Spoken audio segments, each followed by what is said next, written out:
Hi, my name is Mary Peterson, and I'm wondering, have you ever had a situation where you completely regretted something that you'd done and you could have probably handled it in a different way?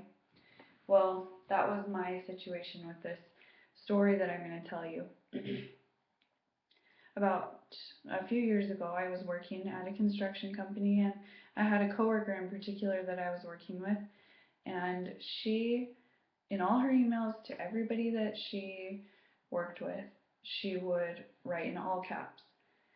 And most of the time, we only emailed her. She worked in a different office that was far away, and so we would only email her. That was the only communication we really had with her.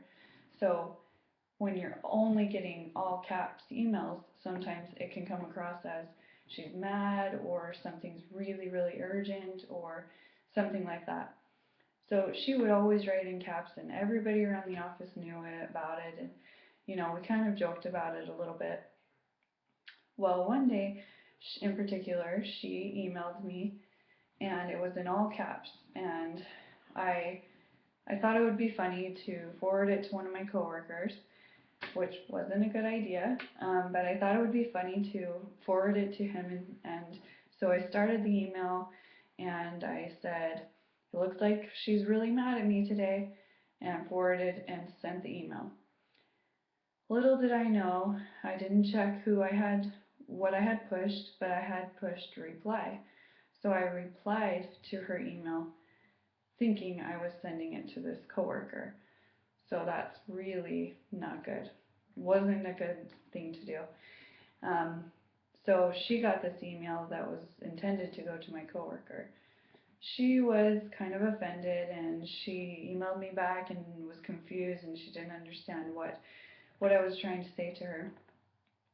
So I apologized, and I said, you know, sometimes when you write all caps in your emails, it comes across as you're mad or you're yelling or something's urgent. That's all it comes across to me as.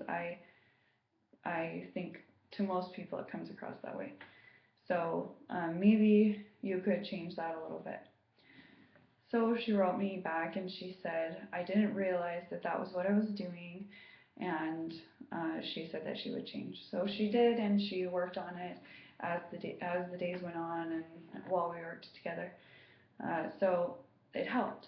But something that I learned out of this situation is that if something's going wrong or something is bothering a person, bothering you, it's better to talk it out with the person and discuss it with them rather than, how I handled it, talking to my coworkers behind her back or making a joke about it or something like that. You can avoid my mistake in offending her by just meeting the problem head on and taking care of the issue. This is a really important lesson that I think all of us should learn, that it's better to meet the issue head on, take care of it, and work with the person, work through it with the person. So that's my lesson learned, and that's my story. Thank you.